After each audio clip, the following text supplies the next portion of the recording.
Ali é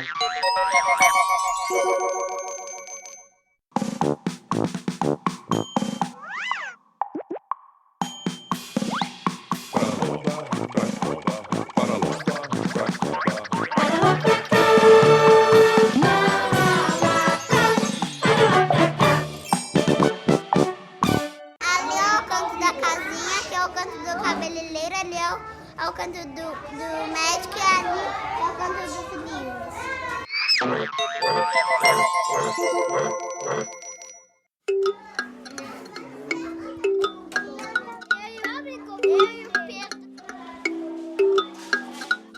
Quando a gente pensa a organização dos espaços na escola, é bem interessante a gente se remeter a uma cena de quando a gente entra num ambiente que a gente nunca esteve lá. Olhando a organização desse espaço, dos materiais, a gente conhece um tanto, a gente pode imaginar um tanto do que acontece ali. Quem são as pessoas que frequentam esse lugar, como que essa pessoa se relaciona, quais são os tipos de objeto que ela valoriza. Considerar isso dentro da escola é algo muito importante, porque o espaço escolar, ele precisa refletir a vida das crianças, ele precisa refletir a proposta educacional que se tem naquele ambiente. A reflexão sobre o espaço, ela é fundante porque ela remete a uma outra pergunta, a uma outra concepção, que é como é que essa criança aprende, e a partir daí a gente vai estruturar esse ambiente de formas muito diferentes. Do ponto de vista do ambiente físico, é pensar num ambiente, em primeiro lugar, seguro. Um espaço em que ela possa transitar, em que ela possa elaborar essa curiosidade dela e usar a curiosidade dela sem que isso cause um dano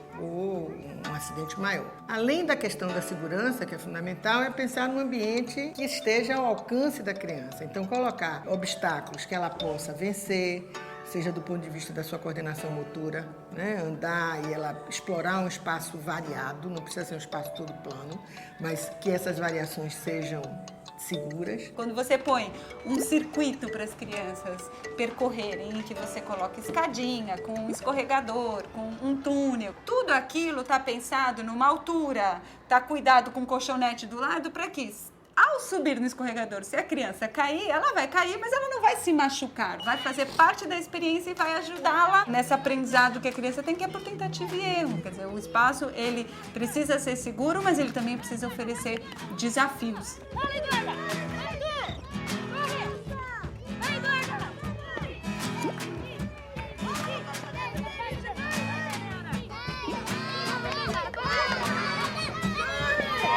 O ambiente retrata claramente a concepção de aprendizagem de uma instituição, de um professor, de uma determinada cultura. É muito evidente quando você chega numa escola e quando você olha as paredes da escola, olha a forma como essa escola está organizada, como a sala de aula, como o pátio, como o refeitório. Tudo isso traz pra gente uma leitura muito clara da concepção que se tem de criança ali. Essa roupa é do cavalinho da coruja. É o vestido da coruja. A gente vai pesquisando com eles o que será que eles gostariam de aprender. Eles têm os cantinhos apropriados. E ele é feito de uma forma onde as crianças possam ter acesso fácil a eles. E de preferência confeccionado junto com eles e que tenha o toque da mão de cada criança, para realmente ser valorizado. Natália, a borboleta que a gente fez ali em cima. Esse é o rádio que nós estamos construindo. Ele tem antena e botão. E o tema também, ele não fica somente em sala de aula, né? O espaço todo, ele fica envolvido por esse tema. Nós temos o projeto das pedras, onde as crianças estão fazendo uma cidade das pedras no pátio externo. Temos o projeto da coruja. A coruja choca-ovo. Ela só tem as asas. O ambiente da sala de aula, ele fica diferente, ele fica acolhedor, prazeroso, né? E sempre ele vai estar mudando, então sempre vai atrair, vai trazer, né, desafios para essas crianças. Essa forma de trabalhar com os espaços, deixa a criança tem uma autonomia, ela tem liberdade de escolha. O espaço na educação infantil, ele é um terceiro educador, né? Quer dizer, a criança aprende com o adulto, ela aprende com as outras crianças, com seus colegas, mas ela também aprende com o próprio espaço. Se o espaço convida ela para uma ação, na experiência dessa ação, ela está aprendendo, sem necessariamente tem que ter a presença ou a intervenção de um adulto ou de uma outra criança. A forma como o espaço está organizado, muitas vezes é a grande intervenção do adulto. A gente parte do ponto de vista de que quem é protagonista naquele espaço, naquela instituição, naquela relação, é a criança. Só ajudante. O ajudante coloca a pasta, pega os crachás dos meninos. Um espaço, ele é organizado para que 3 crianças estejam ali e possam brincar com autonomia naquela criança. As outras 3 estão fazendo uma pintura, outros 5 estão montando um Lego. Então, isso dá uma autonomia para o professor poder circular, poder estar próximo, hora de um grupo, hora do outro, porque o espaço está fazendo também a função deste professor. A gente toma café, sobe e começa a brincar, né, Sabrina? É. A Ana ali tá no Magic e os outros estão no livro, estão brincando. E outros ali e outros desenhando. Quando a criança, ela chega, ela vai pro café da manhã ou na hora do almoço, lanche da tarde, elas se servem sozinha e é nesse momento que a criança, ela constrói a sua autonomia. A autonomia de escolher os alimentos, usar copo de vidro, prato de vidro. Primeiro os ajudantes vêm para arrumar, aí depois a gente vem para comer. Quando a gente não quer uma coisa, deixa no canto, depois vai lá raspar o prato. Planejar os espaços é fundamental porque ele vai determinar muito da forma como você pode planejar a rotina da instituição de educação infantil, os fazeres dessa instituição. Então, se, por exemplo, o ambiente está pouco estruturado para receber os bebês, ele tem problema em relação à segurança, à limpeza ou à falta de objetos que estimulem esses bebês, o nível de interação com esse espaço, o nível de aprendizagem que essas crianças poderão ter,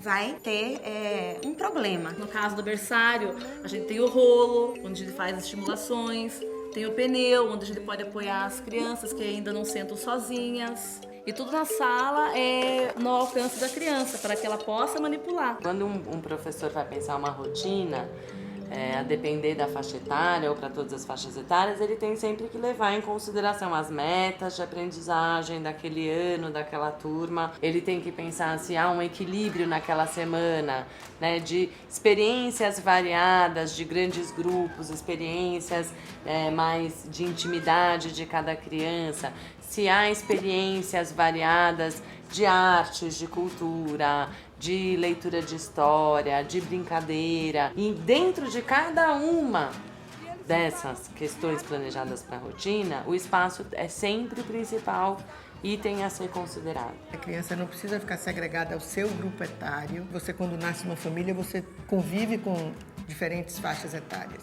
E a gente aprende imitando, aprende com diferentes sujeitos. Então, propiciar também à criança a possibilidade de interagir com outros sujeitos.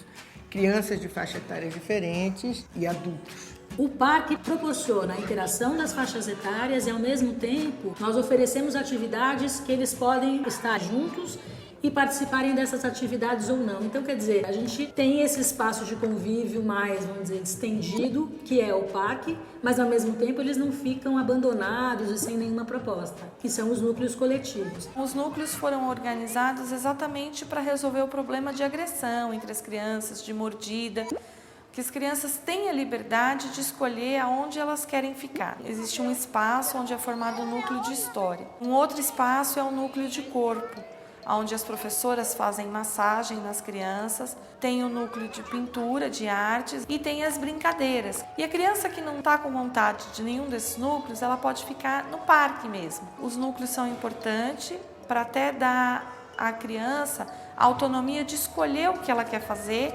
naquela hora. Chicotinho queimado tá queimadinho. Quem queimou foi o Zé Bololô. Na casa de quem? Do seu avô. As crianças vêm 2 vezes por semana à biblioteca e é respeitado o tempo limite de cada faixa etária. grupos pequenos, por quê? Porque o grupo pequeno você pode direcionar mais atenção às crianças, é melhor. O engatinhódromo é para aquele bebê que está engatinhando. A proposta é que ele esteja no ponto de visão, porque se ele está engatinhando, ele vai olhar para baixo. E a questão daquilo que está no teto, que é o poema do Vinícius de Moraes, As Borboletas. Os maiores, principalmente, eles deitam e nós vamos brincando com laser. Eu tenho uma luz e a gente vai passando e brincando das cores e dos poemas, para eles terem também essa percepção que você pode estar explorando todo o espaço, de uma maneira gostosa, de uma maneira atraente. O espaço, ele é um formador estético muito importante, quer dizer, o espaço fala por si. Ele pode ser um espaço muito versátil, mais neutro porque é versátil, ele pode ser um espaço muito povoado pela criança, depende do espaço que se tem. Às vezes é um espaço que é ocupado por várias faixas etárias, então você precisa que ele tenha mobilidade. Outras vezes o espaço é ocupado só pela educação infantil, então é importante que ele seja habitado pela criança.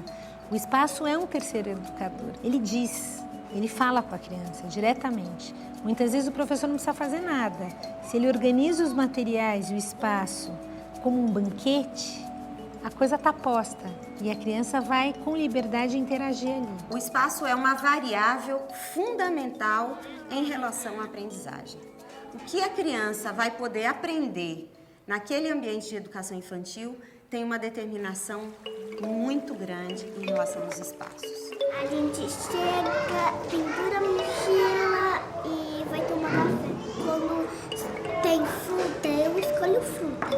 Frango e salada. Quando não tem, eu escolho bolacha e leite. A gente tá jogando. Essa é pra tocar no rádio. Camarim da coruja. Rádio Pneu tá no ar. Pra fazer o que eu tinha que arrumar tudo. Pra gente brincar. A gente não vai mais sair daqui porque tem bastante coisa nova, né, Tá? Sai quando a gente estiver nem Rouba, rouba, rouba,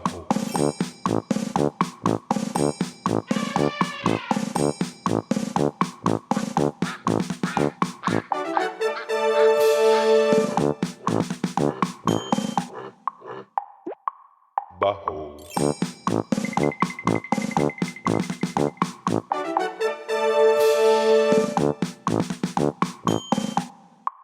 Barro.